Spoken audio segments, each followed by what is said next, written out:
Selamat siang, salam sejahtera untuk kita semua.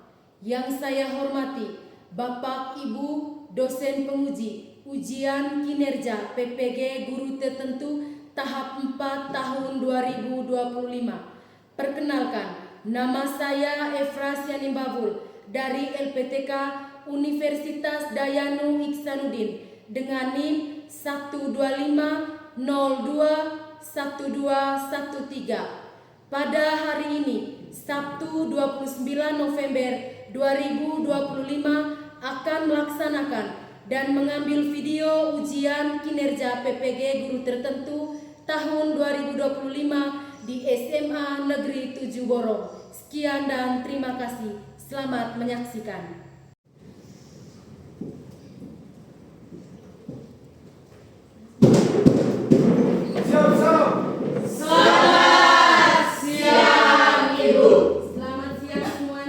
Selamat siang, Ibu.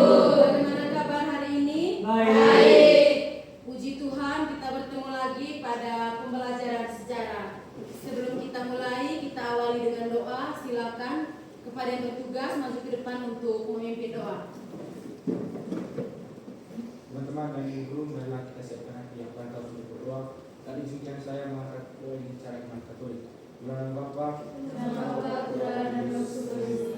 aku percaya adalah Bapa yang Maha Kuasa, Pencipta langit dan bumi, dan akan Yesus Kristus Putra yang tunggal Tuhan kita, yang dengan dari kudus dan berdasarkan Maria, yang menderita secara menggunakan Yesus Kristus, disalibkan dan dimakamkan, yang turun tempat kematian pada hari ketiga yang mati dari antara orang mati, yang naik surga bersama dengan Bapa yang Maha Kuasa, dari segala datang lagi kepada hidup dan mati. Aku percaya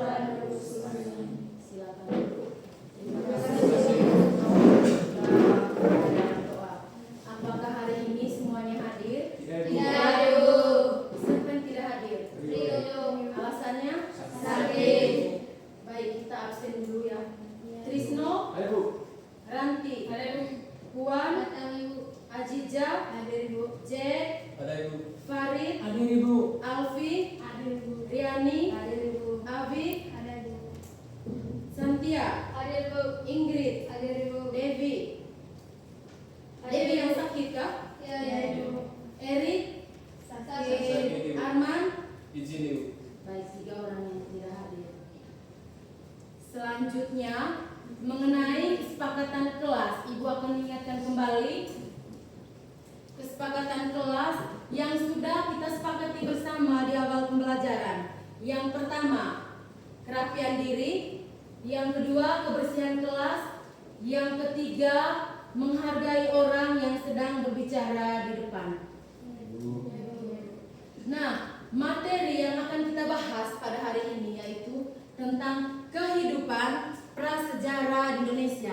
Ada 5 item kehidupan prasejarah yang akan kita bahas pada hari ini. Yang pertama, pengertian prasejarah. Yang kedua, pembagian masa prasejarah. Yang ketiga, jenis artefak prasejarah. Yang keempat, kehidupan sosial dan ekonomi prasejarah. Dan yang terakhir, situs utama prasejarah di Indonesia. Dengan tujuan pembelajaran kita hari ini, yang pertama, peserta didik dapat mengetahui pengertian prasejarah. Yang kedua, peserta didik dapat mengetahui ciri-ciri kehidupan manusia prasejarah. Yang ketiga, peserta didik dapat mengetahui pembagian masa prasejarah. Dan yang keempat, peserta didik dapat mengetahui jenis artefak prasejarah. Sekarang, perhatikan ke depan. Coba kalian perhatikan kedua gambar ini, yang kiri dan yang kanan. Walaupun kedua gambar ini berbeda, tetapi manusia zaman dulu dengan manusia zaman sekarang sama-sama berusaha memenuhi kebutuhan hidup. Nah, coba kalian perhatikan kedua gambar ini. Sudah? Sudah. Sekarang saya mau tanya,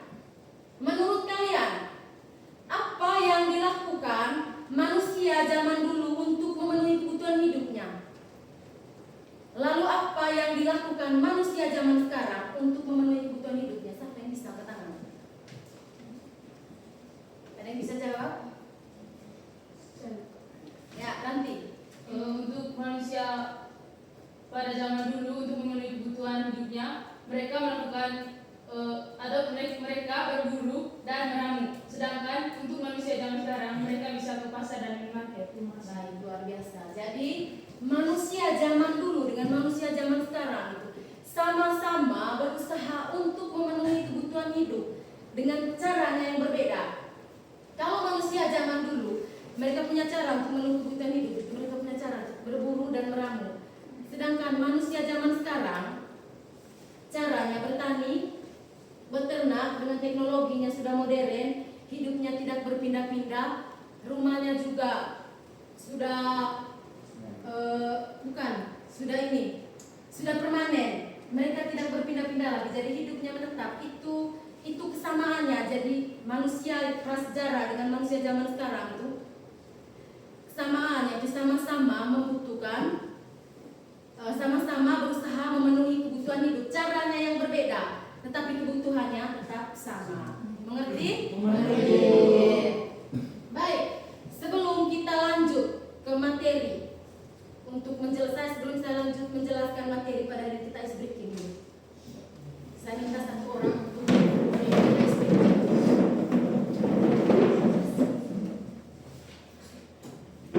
Tepuk semangat 1 kali.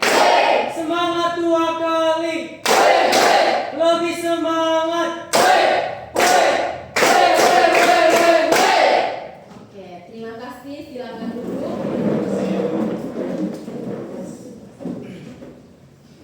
Ketika situs sejarah di Indonesia banyak yang rusak akibat kurang kesadaran masyarakat. Lalu bagaimana caranya untuk memahami masyarakat, untuk memahami kesadaran masyarakat akan pentingnya situs tersebut? Siapa yang bisa jawab?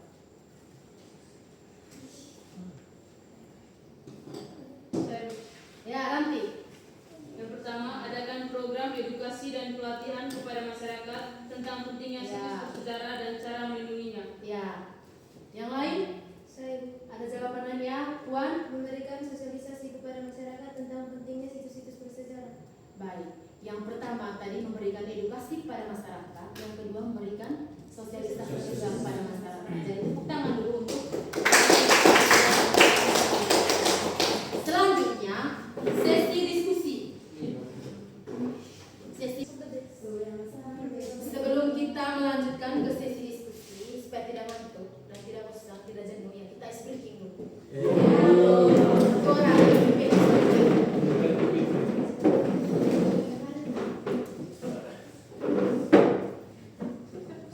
Satu orang memimpin ice breaking. Kelas berapa sih, Pak?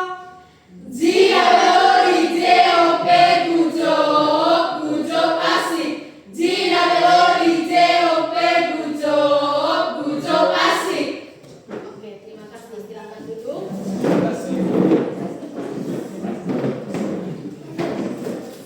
Selanjutnya, saya akan membagikan kalian ke dalam 3 kelompok.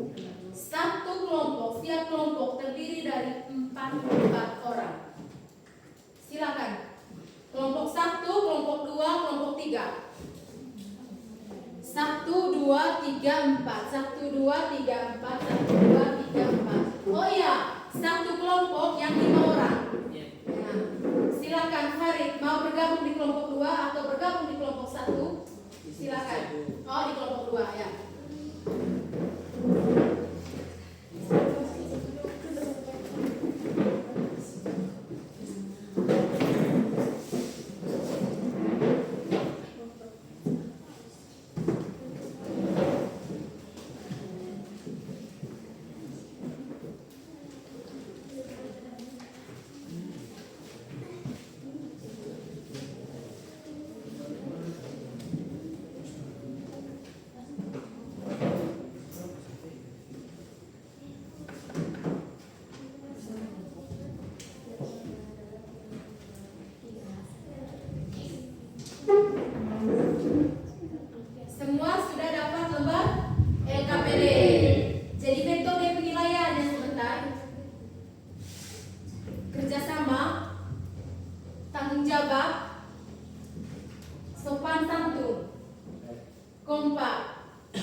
tugasnya untuk menulis? Dan siapa yang akan mewakili kelompok untuk presentasi di depan kelas? Lalu kalian buat kesepakatan di dalam kelompok kalian masing-masing untuk bertanggung jawab atas tugas yang diberikan.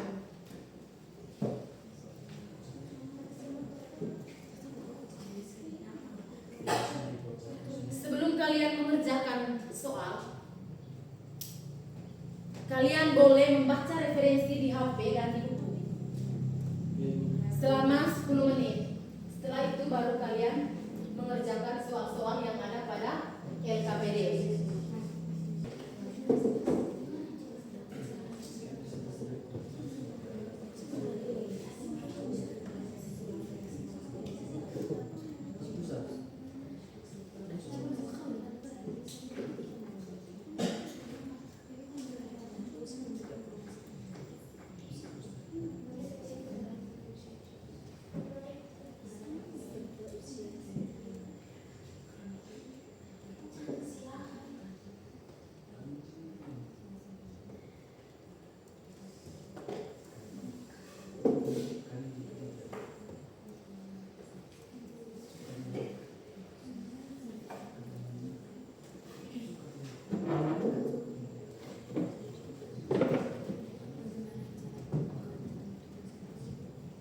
Sudah?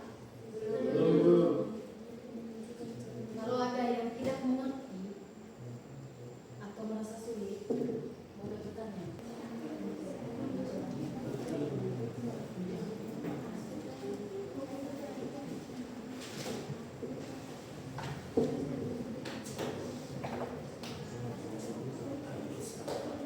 Tiga? Sudah? Sudah semua? Sudah, Ibu. Baik, selanjutnya sesi presentasi di depan kelas. Mulai dari kelompok 1, lalu kelompok 2, dan yang terakhir kelompok 3.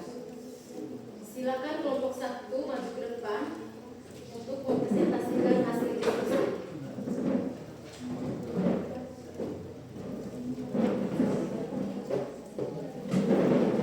Di depan sini. Satu orang pemateri, satu orang moderator. Siapa moderatornya? Oke, baik. Selamat siang Ibu, selamat siang teman-teman. Selamat siang. Di sini kami dari kelompok 1 akan mempresentasikan hasil diskusi dari kelompok kami. Pertama-tama kami akan memperkenalkan diri kami masing-masing. Nama saya Ricardo Tunggalu sebagai moderator. Nama saya Dika Ratusteniadun sebagai pemateri. Nama saya Alfidiana Lembun sebagai pemateri. Saya Silvia Putri Hasan sebagai asisten. Baik, untuk waktu selanjutnya kami silakan kepada materi 1. Yang pertama, hubungan antara peninggalan arkeologis seperti fosil dan artefak pada kehidupan manusia prasejarah sangat erat. Fosil memberikan wawasan tentang ciri fisik manusia dan lingkungannya, sementara artefak mengungkapkan perkembangan budaya dan teknologi melalui benda-benda yang diciptakan.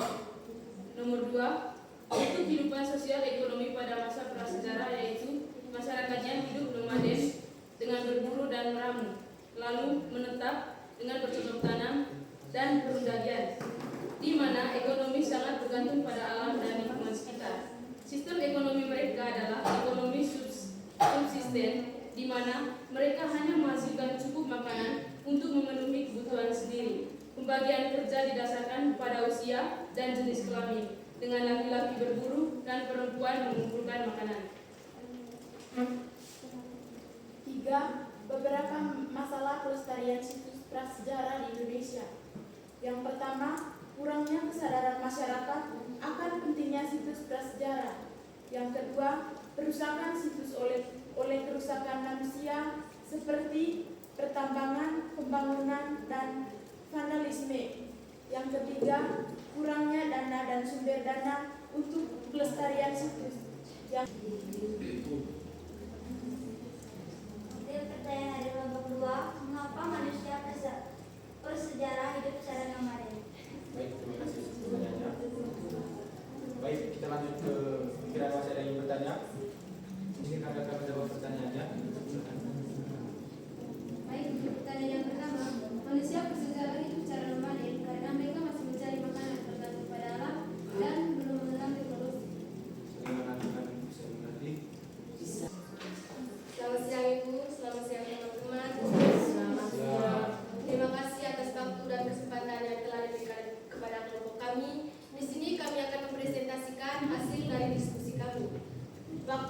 Selanjutnya saya berikan kepada pemateri. Oke, terima kasih.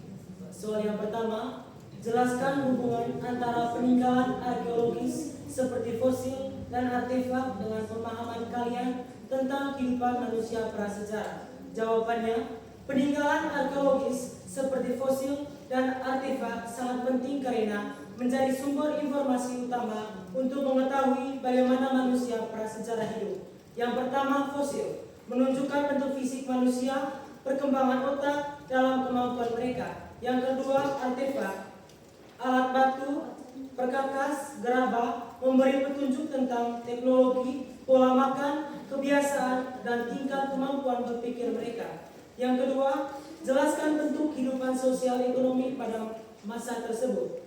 Kehidupan sosial ekonomi manusia prasejarah dapat dijelaskan sebagai berikut. Yang pertama, ekonomi bergantung pada alam melalui berburu, meramu, memancing, dan di masa berikutnya mulai bercocok tanam dan beternak. Oke, terima kasih. Untuk waktu selanjutnya mungkin ada teman-teman yang mau bertanya. Tepuk terima kasih.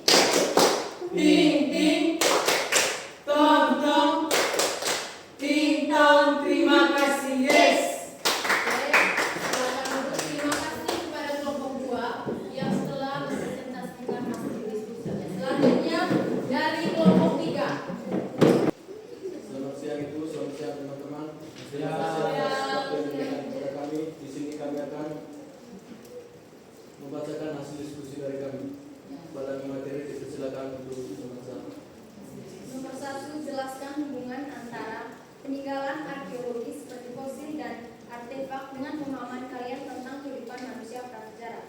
1. Peninggalan arkeologis seperti fosil dan artefak membantu kita memahami kehidupan manusia prasejarah karena kedua benda tersebut menjadi sumber bukti nyata. Yang pertama, fosil memberi informasi tentang fisik manusia purba, bagaimana mereka berkembang serta usia kehidupannya. Yang kedua, artefak atau alat bantu perhiasan tembikar menunjukkan cara mereka hidup, teknologi yang digunakan, aktivitas ekonomi dan tingkat kebudayaan. Melalui fosil dan artefak, para ahli dapat merekonstruksi pola hidup, lingkungan serta perkembangan budaya manusia prasejarah. Nomor 2, jelaskan bentuk kehidupan sosial ekonomi pada masa tersebut. Bentuk kehidupan sosial ekonomi manusia prasejarah antara lain: 1. Nomaden pada masa berburu dan meramu, berpindah untuk mencari makanan. Yang kedua, berburu hewan dan meramu tumbuhan liar sebagai sumber makanan. Yang ketiga, gotong royong dalam kelompok kecil untuk berburu dan bertahan hidup. Yang keempat, bercocok tanam dan berternak pada masa bercocok tanam hidup menetap. Yang kelima, membuat alat dari batu, tulang, dan kayu untuk aktivitas sehari-hari. Yang keenam, melakukan pertukaran sederhana atau barter pada masa perundagian. Yang ketujuh, mulai berkembangnya keahlian khusus seperti pandai besi, pembuat gerabah, dan perajin. Mungkin ada pertanyaan dari kelompok 1 dan 2. Ya, kelompok 1 dan 2. Oke, baik, pada teman-teman silakan untuk bertanya. Oke, terima kasih. Saya akan memberikan pertanyaan perwakilan dari kelompok 2. Pertanyaannya, mengapa kehidupan sosial manusia prasejarah dinilai sudah teratur meskipun belum mengenal tulisan? Kehidupan sosial manusia prasejarah dinilai sudah teratur meskipun belum mengenal tulisan karena keteraturan tersebut didasarkan pada struktur sosial yang berkembang secara lisan dan melalui adaptasi terhadap lingkungan dan kebutuhan bersama. Kepada kelompok 3 yang sudah mempresentasikan hasil diskusi. Selanjutnya, dari pembelajaran kita pada hari ini, siapa yang bisa memberikan kesimpulan? Saya, Ibu. Ya, Farid, silakan. Oke, terima kasih atas kesempatan yang diberikan kepada saya. Saya akan memberikan kesimpulan dan saya di sini perwakilan dari teman-teman semua. Oke, kesimpulan dari kami terkait dengan materi pada hari ini, kehidupan prasejarah Indonesia menunjukkan bagaimana manusia mulai berkembang dari menggunakan alat sederhana, hidup berpindah-pindah sehingga akhirnya menetap dan mengenal Perubahan itu menjadi dasar kehidupan manusia di Indonesia pada zaman sekarang. Sekian dan terima kasih. Mungkin ada kesimpulan lain dari teman-teman lain. Kesimpulan singkat. Kira-kira seperti apa yang kamu ketahui tentang kehidupan prasejarah? Atau mungkin kamu bisa membuat sedikit kaitannya antara kehidupan prasejarah dengan kehidupan masa kini. Setelah kesimpulan dari Farid, mungkin ada kesimpulan lain dari teman-teman. Silakan, kesempatan saya berikan. Puan? Kesimpulan dari saya bahwa manusia zaman dulu dengan manusia zaman sekarang itu untuk bertani bersama-sama mencari makan.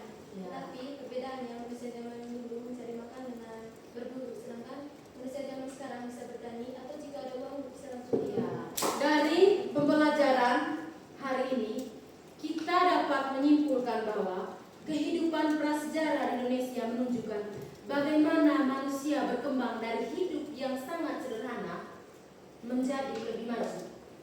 Manusia prasejarah memenuhi kebutuhan hidup dengan berburu meramu dan menggunakan alat sederhana dari batu. Seiring berjalannya waktu, mulai bercocok tanam, beternak, menetap, dan membuat alat yang lebih baik. Perkembangan inilah yang menjadi awal terbentuknya masyarakat Indonesia seperti sekarang. Jadi seperti itu. Lalu, saya mau tanya, bagaimana perasaan kalian selama proses kegiatan belajar pada hari ini? Senang, mungkin ada yang bosan, ada yang jenuh, membuat refleksi singkat dari kalian terkait pembelajaran kita pada hari ini. Ya, Puan? Saya merasa senang karena bisa belajar sejarah. Oke, yang lain, Farid. Saya merasa senang dan terima kasih kepada Ibu karena telah memberikan kami waktu dan memberikan materi pada hari ini. Dan pesan dari saya kepada Ibu Ya. untuk materi kedepannya menggunakan metode pembelajaran yang seperti ini, Ibu. Oke, pada pertemuan selanjutnya kita akan mempelajari perkembangan kehidupan manusia setelah masa prasejarah.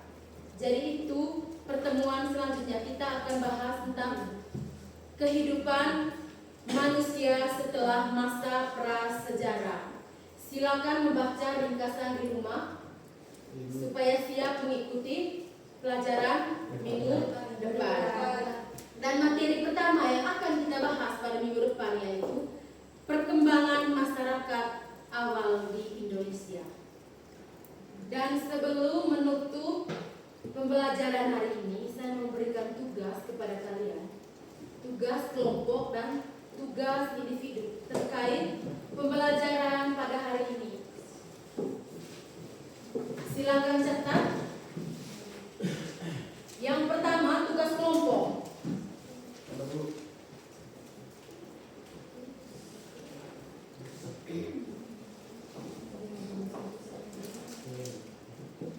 Tugas kelompok, analisis perubahan gaya hidup prasejarah. Buatlah poster atau mind map yang menjelaskan analisis perubahan gaya hidup prasejarah.